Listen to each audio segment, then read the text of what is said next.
जय Hind, Vande Mataram. टेलीपॉइंट accounting classes में आप सभी स्टूडेंट्स का स्वागत है। और इस कंटिन्यू एडवांस इन्वेंट्री की जो सीरीज चल रही है, उस एडवांस इन्वेंट्री की सीरीज में हम पढ़ेंगे कि how to set manufacturing and expire. यदि कोई प्रोडक्ट आप खरीद रहे हो, जैसे कि फूड आइटम, खाने का आइटम है, अभी गर्मी का टाइम है, सबसे ज़्यादा एवर फ्रेश का सामान बिकता है। कोल्ड ड्रिंक्स बिकती है, लस्सी बिकती है, आइसक्रीम बिकती है, बहुत सारे ऐसे एवर फ्रेश के आइटम हैं जो कि गर्मी समर में चलते हैं। समर के जो आइटम होते हैं, कोल्ड ड्रिंक्स के जो आइटम्स होते हैं, इन पे सबसे ज़्यादा ध्यान दिया जाता है कि उसकी मैन्युफैक्चरिंग कब हुई, उसके एक्सपायर कब हुई। और जितने भी मेडिसिन आइटम होते हैं, खाने पीने के आइटम होते हैं, इन सब में इम्पोर्टेंस होती है मैन्युफैक्चरिंग की। यदि आपने एक छोटी सी गलती अगर कर दी तो अपना बिजनेस पूरा ख़त्म हो जाता है।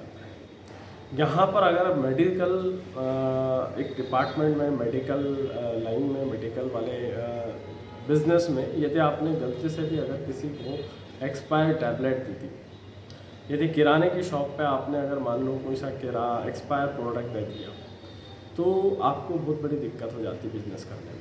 आपकी क्रेडिट भी ख़राब हो जाएगी, सामने कस्टमर भी बिगड़ जाएगा, और हो सकता है कि आपका कितना बड़ा नुकसान हो जाएगा। तो यहाँ पर सबसे इम्पोर्टेंट एक तो होती है कि आपका जो माल परचेस होता है वो बैच नंबर के अकॉर्डिंग, माल जो मैन्युफैक्चरिंग होता है वो बैच नंबर के अकॉर्डिंग मैन्युफैक्चरिंग होता है। उसके साथ साथ में माल के मैन्युफैक्चरिंग डेट डालना रहती है और उसी की एक्सपायर डेट डालना रहती है। तो इससे क्या होता है कि जब माल आप सेल करने जाते हो तो वहाँ पर एक्सपायर डेट का आपको ऑटोमेटिक पता चल जाता है। दूसरा, अगर आप डेली में लाइसेंस वर्जन हो तो आपको अलर्ट भी देगा उस प्रोडक्ट के बारे में कि आपका ये वाला प्रोडक्ट आप सेट करके रख दो कि 15 दिन बाद या 1 महीने के पहले पहले ये अलर्ट मुझे देने लग जाए। अगर आप एक्सेल में इस चीज़ को डाटा अपलोड करते हो तो एक्सेल में भी इस चीज़ का अलर्ट बता देगा। कुछ कंडीशन फॉर्मेटिंग होती है जिसके माध्यम से आप इनको यहाँ से एक्सपायर के बारे में पता चल जाएंगे कि कब ये एक्सपायर होगा।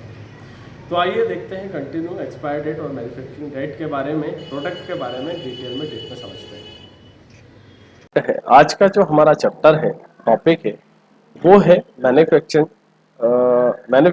And expire date. तो किस तरीके से मैन्युफैक्चरिंग और एक्सपायर डेट को सेट करते हैं। तो सबसे पहले F11 प्रेस करेंगे और F11 प्रेस करने के बाद यहाँ पर हम जाते हैं और यहाँ से हम सेट करते हैं नंबर 1 इनेबल बैच नंबर को। इनेबल बैच नंबर के बाद में इनेबल, यहाँ से बैच को हम चेंज करते हैं। बैच के बाद में यहाँ से हम चलते हैं, यहाँ से आगे मल्टीपल प्राइस, इस ऑप्शन को यस करते हैं और आगे चलते हैं। तो यहाँ से आपको दो ऑप्शन से यस करना पड़ेगा, एक इनेबल बैचेस को यस करना पड़ेगी और उसी के साथ में यहाँ पर हम आगे चलते हैं तो यहाँ से मेंटेन एक्सपायर डेट और मैन्युफैक्चरिंग को यस करना पड़ेगा। तो यहाँ से कंट्रोल से एक्सेप्ट कर लेते हैं और आगे चलते हैं। अब हम यहाँ से कोई मैन्युफैक्चरिंग प्रोडक्ट या फिर हम कोई सामान परचेस करते हैं तो यहाँ से क्रिएट में जाना और यहाँ से क्रिएट में जाने के बाद में लेजर में जाना, स्टॉक आइटम क्रिएशन में जाना। यहाँ से हम पार्ले जी बिस्किट बनाते हैं। पार्ले जी बिस्किट को हम यहाँ से पीस में लेंगे, यहाँ से मेंटेन इन बैचेस को यस करेंगे और यहाँ से डेट ऑफ मैन्युफैक्चरिंग को यस और एक्सपायर को यस। तो यहाँ से इन तीनों ऑप्शंस को कंपलसरी यस कर लीजिएगा। उसके बाद में हम आगे जाते हैं, वाउचर पे जाते हैं, F9 परचेस वाला वाउचर बनाते हैं और यहाँ से वाउचर बनाने के बाद में हम एक परचेस का लेजर बनाएंगे जो कि हमारे परचेस अकाउंट में जाएगा। अब इसी के साथ में हम सेट करते हैं उसकी एक्सपायर डेट और मैन्युफैक्चरिंग डेट। तो यहाँ पर पार्ले जी का ऑप्शन है, यहाँ से बैच नंबर लेंगे PRLG और यहाँ से नंबर सेट करेंगे। उसी के साथ में उसकी क्वांटिटी लिखेंगे 1000 क्वांटिटी, 10 रुपए का रेट लेंगे और यहाँ से उसकी मैन्युफैक्चरिंग डेट जो रहेगी 1 अप्रैल रहेगी।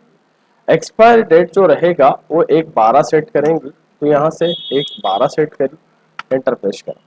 यहाँ से आइटम हमने परचेस करा। अब आगे चलते हैं हम इसी के साथ में।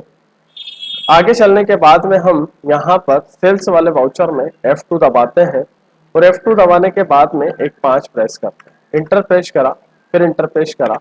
तो यहाँ से हम सेल्स वाला वाउचर लेते हैं।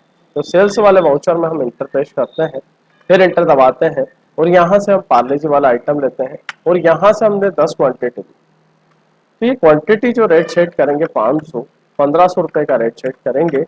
तो ये ऑटोमेटिक एक्सपायर डेट भी आ जाएगा और मैन्युफैक्चरिंग डेट भी आ जाएगा। तो यहाँ से आपको पता चल जाएगा कि ये सामान 1 दिसंबर को एक्सपायर हो रहा है।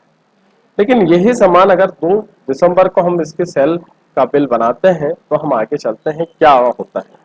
तो हम 2/12 को इसका सेल बिल बनाते हैं, इंटरफेस करते हैं और यहाँ से पार्ले जी लिया हमने, तो यहाँ से नंबर ऑफ क्वांटिटी बताएगा लेकिन उसका बैच नंबर नहीं बताएगा। तो आप समझ जाइएगा कि ये प्रोडक्ट एक्सपायर हो चुका है। तो उम्मीद करूंगा, आशा करूंगा कि ये वीडियो आपको पसंद आया है। वीडियो पसंद आया है तो लाइक करें, शेयर करें और सब्सक्राइब करें। जय हिंद, वंदे मातरम।